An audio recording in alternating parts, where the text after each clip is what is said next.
Ju njohim me përmbledhjen javore të lajmeve. Kjo është Radio Shtat. Ministri i Mbrojtjes së Shqipërisë Piro Vengo dha detajet të marrëveshjes ushtarake trepalçe mes Shqipërisë, Kosovës dhe Kroacisë. Një intervistë për Radio CNN, ministri i Mbrojtjes sqaroi se ato bazohen në prioritetet strategjike të Bashkimit Evropian në rajon dhe nuk ka për synim rritjen e garës armatimit. Erdhi shumë natyrshëm si rezultat në fakt i leximit të një mënd të kërcënimeve që i kanosen në rajonin nga pikpamja e sigurisë dhe mbrojtjes, ndërhyrjeve të palëve të treta në rajon, kërcënime hibride, nga pikpamja kibernetike, nga pikpamja e influencimit dhe dezinformimit në debatet tona publike. Vengo shtoi se jemi duke synuar mundësinë e prokurimit të përbashkët të mjeteve pajisjeve dhe sistemeve të mbrojtjes.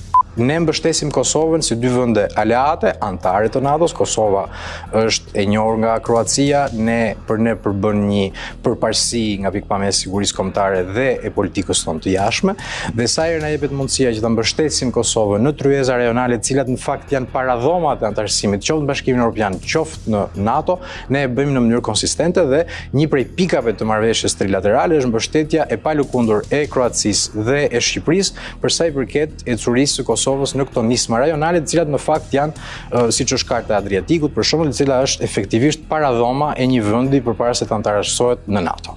Ai ftoi Serbinë të bëhet pjesë e marrëveshjes trepalçe mes Shqipërisë, Kosovës dhe Kroacisë. Mediat kroate shpalosin detajet e marrëveshjes me Kosovën dhe Shqipërinë. Revista kroate Nacional hodhi poshtë dhe pretendimin e Beogradit se ajo bë pamiratimin e SHBA-s dhe NATO-s.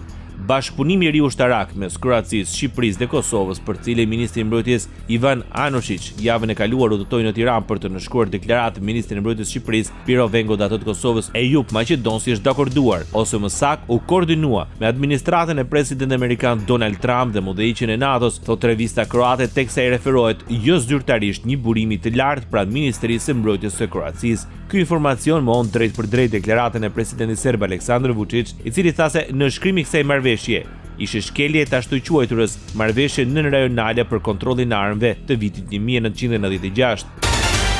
Ministri i Mbrojtjes së Shqipërisë u premtoni ushtarakëve 15 deri në 25 pagash shpërblim në rast ndërprerje të punës pas miratimit projekt ligjit të hedhur në konsultim publik për statusin e ushtarakëve. Në një bisedë me grupet e interesit vetëm pak ditë nga hapja zyrtarisht e fushatës për zgjedhjet e ardhshme parlamentare, Piro Vengo tha se kur vjen puna tek rritja e kapaciteteve për modernizimin e forcave dhe industria ushtarake, të gjitha këto kapacitete nuk mund të realizohen me sukses nëse nuk investojmë te kapitali njerëzor. Të krijojmë instrumenta për ta bërë forcën e armatosur më tërheqëse për të rinjt, pra të punojmë se si të përmirësojmë atë ndihmesën qoftë financiare që do të vazhdojë, qoftë të ecurisë dhe formimit profesional në karrierë, mbështetjen gjatë ushtrimit të detyrës dhe mbështetjen financiare dhe sociale për familjarët e ushtarakëve në lirim, pra pas përfundimit të karrierës.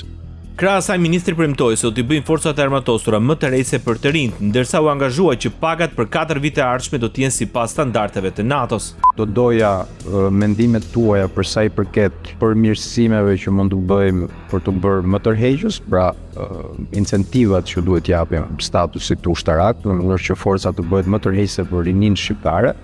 Një shembull po ju jap, para 10 vitesh në krahasim me sot kemi 5 fish më shumë rekrutime se para 10 vitesh.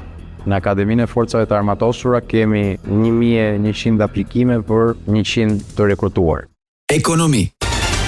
Shqipëria mori 64.5 milion euro para financim sipas planit të rritjes së Bashkimit Evropian për Ballkanin Perëndimor. Pagesa e parë mbështet reformat dhe investimet e Shqipërisë për të përforcuar vendin dhe për të afruar atë me Bashkimin Evropian. Lajmin e dha ambasada BE-s në Tiranë me anë të një postimi në rrjetet social. Ambasadori BE Silvio Gozat uroi Shqipërinë për atë që ai quajti një moment të rëndësishëm në rrugtimin e saj të anëtarësimit në BE. Plani i rritjes nxit ekonominë, forcon sundimin e ligjit, mbështet një Shqipëri më të gjelbër dhe fuqizon kapitalin njerëzor. BE qëndron me Shqipërinë në rrugën e saj drejt anëtarësimit, shkruan Gonzato.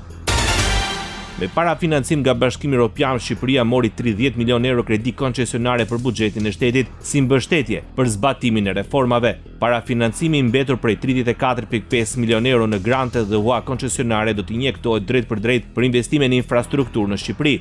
Ne vlerësojmë këtë si një shenjë të qartë besimi nga BE në rrugën e reformave të Shqipërisë dhe progresin e qëndrueshëm drejt anëtarësimit në familjen evropiane. Ne përqafojmë plotësisht madhësinë e kësaj mundësie historike si dhe angazhimet përpara dhe jemi energjikisht të motivuar dhe të përgatitur për të vazhduar reformimin dhe përmbushjen me zell të kritereve për anëtarësimin e Shqipërisë në Bashkimin Evropian, tha kryenegociatorja Malinda Duka. 500 përfituesit e parë nga paketa e maleve të paraqitur nga kryeministri i Shqipërisë Edi Rama në Shkodër do të zhvillojnë pronësinë pas një takse në praninë të ministrit të shtetit për pushtetin vendor, Arbian Maznikut, dhe ministrit të ekonomisë, kulturës dhe inovacionit Blendi Gonxhe. Kryeministri paraqiti projektin e qeverisë shqiptare të miratuar pak javë më parë nga Kuvendi i Shqipërisë. Në bankat e nivelit 2 me një garanci 70% të kolateralit nga shteti, që kush dëshiron mund ta përdor edhe për këtë paket. Mund ta përdor për agroturizëm, mund ta përdor për agropërpunim, mund ta përdor për çfarëdo qoftë që ka të bëjë me investime në territoret rurale, malore ose edhe gjysmëmalore të Shqipërisë. Sipas kryeministrit Edi Rama, ligji i ri sapo miratuar i jap rrugë investimeve në agroturizëm dhe turizëm malor, duke i dhënë një mundësi reale dhe mbështetje të posaçme të gjithë atyre që duan të rikthehen në tokat e të parëve për të bërë sukses ekonomik për familjen e tyre. Bashkimi Evropian harton një projekt kurridor me shpejtësi 300 deri në 400 km/h që synon që të lihet 39 qytete kryesore në Europë deri në 2040, një mundësi e madhe për Shqipërinë që të përfshihet në projektin më të madh të transportit të gjelbër në kontinent. Rrjeti i quajtur Starline u propozua nga një institut kërkimor me qendër në Kopenhagen, me synimin për të lidhur 39 destinacione në vende të ndryshme të Europës, përfshirë Mbretërinë e Bashkuar, Turqinë dhe Ukrainën. Projekti përfaqëson një vizion ambicioz që ka përcjell kufijtë e linjave ekzistuese ndërkombëtare, të cilat janë shtuar në vitet e fundit, por që ende mbeten të fragmentuara, të ngadalta dhe shpeshherë të papërshtatshme për udhëtarët. Sipas propozimit, rrjeti Starline do të funksionojë si një sistem metroje në shkallë kontinentale, duke sjellë lidhje ultra të shpejta që do të rivalizojnë udhëtimet ajrore. Ish kryeministri italian Matteo Renzi propozon kthimin e kampit i Gjadrit në një burg për shqiptarët që vuajnë dënimin në Itali. Duke e konsideruar një dështim marrëveshjen në Rama Meloni, Renzi është i mendimit se kjo mund të mundësojë që të burgosurit të mund të jenë më afër familjarëve të tyre. Noi pensiamo che sia giusto venire qui per dire agli italiani: guardate dove stanno sprecando i vostri soldi. Agli albanesi io dico: ci sono circa 2000 che sono oggi in carcere in Italia.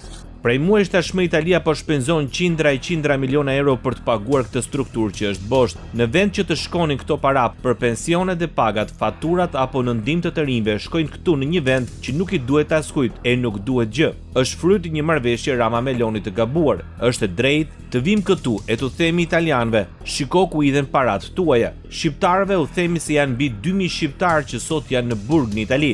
Nëse kjo strukturë e paguar nga italianët do të shërbente për të transferuar në burg, të burgosurit shqiptar mund të zhvendosen këtu. Kanë pranë familje dhe mbajtja e kësaj strukture mund të kishte kuptim, tha ish kryeministri italian Matteo Renzi.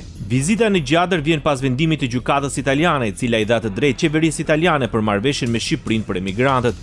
Për zbatimin e kësaj marrëveshje është angazhuar vetë kryeministri i Italisë Giorgia Meloni. Ajo është shprehur e vendosur për realizimin e këtij objektivi që sipas saj është përshëndetur nga të gjitha vendet e BE-s. Kampi i Gjadrit do të ketë këtë funksion të paktën deri kur Gjykata Europiane të Drejtave të Njerëzit të përcaktojë se cilat konsiderohen vendet të sigurta origjine, një listë që do të ketë fuqi për të gjithë Bashkimin Evropian.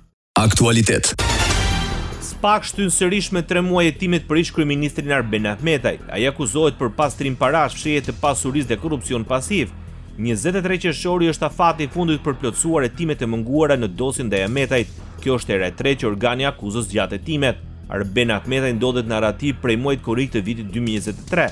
Ai u shpall në kërkim nga prokuroria e posaçme lidhur me përfshirjen e tij në çështjen e inceneratorëve. Dyshohet se gjatë funksionit të tij si ministër mori disa akte për t'u mundësuar sipërmarrësve lidhjen e kontratave koncesionare. I pandehur dhe ish drejtori i teknologjisë e informacionit në Policinë e Shtetit Shqiptar Ervin Muça. Ai akuzohet për hyrje të paautorizuar në sistemet kompjuterike gjatë kohës së tij si drejtori i IT-s në Policinë e Shtetit.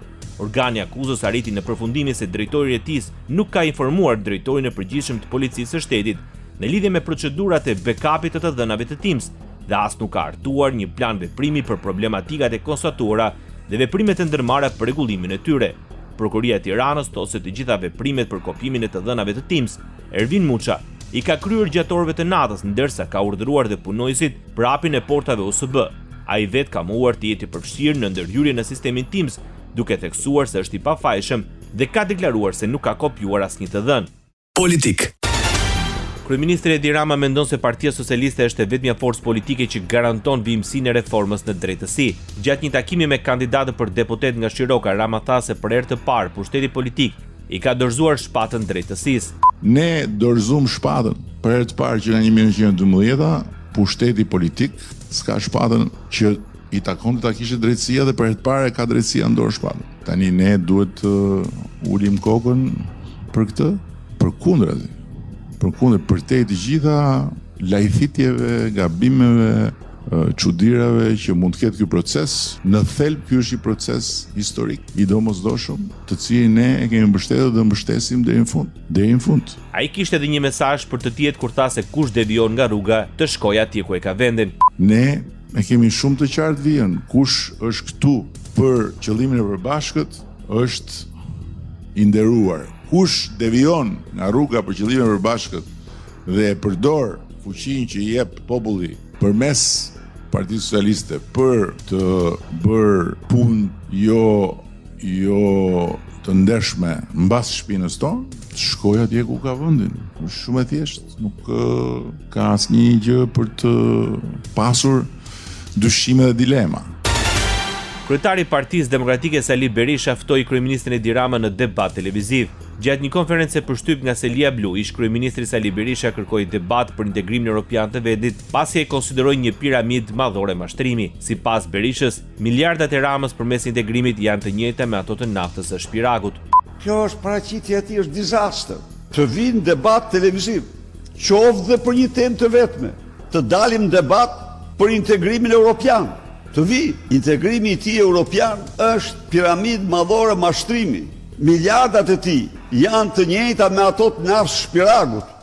Sport. Mendja është në stat qershor ku në Tiranë brin Serbia dhe kjo do të jetë më shumë se një ndeshje futbolli, është komenti i trajnerit kombëtar shqiptar të futbollit Silvinjo pas fitores 3-0 ndaj Andorrës në Tiranë. Sfida ishte e vlefshme për grupin K kualifikues të Kupës së Botës. Pas humbjes në Angli, tanët reaguan dhe siguruan 3 pikë të para në grup, kjo në sfidën e dytë. Në konferencë përshtyp pas fitores kombëtare shqiptare ku Qezi trajneri nënvizoi artimin e planeve në përballjen me Serbinë. Dobbiamo studiare il prossimo avversario, già praticamente qualcosa sappiamo, certo, ma dobbiamo studiare, vedere. Io sono felice perché in questo momento ce l'ho tanti calciatori con voglia e con caratteristica diversa per un allenatore buono. Mi dispiace che qualcuno gioca e qualcuno non gioca, ma strategicamente io posso utilizzare secondo la gara e secondo quello che vogliamo. Sono contento di quello. Çdo gjë është shumë e shpejtë. Kualifikimi në botror është pak më ndryshe dhe pak më i vështirë.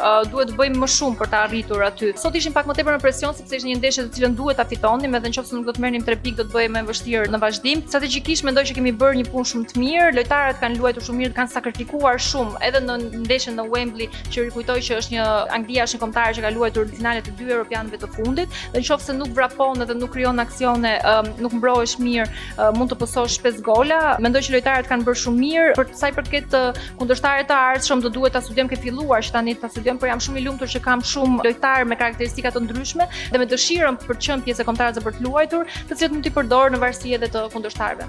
Kombëtare shqiptare e futbollit mori vendin e dytë në grupin K kualifikues të Kupës së Botës 2026, pas humbjes 2-0 me Anglinë 3 ditë më parë në Londër, ku Qezin reaguan dhe siguruan 3 pikët e para në misionin për finalet e një botrori.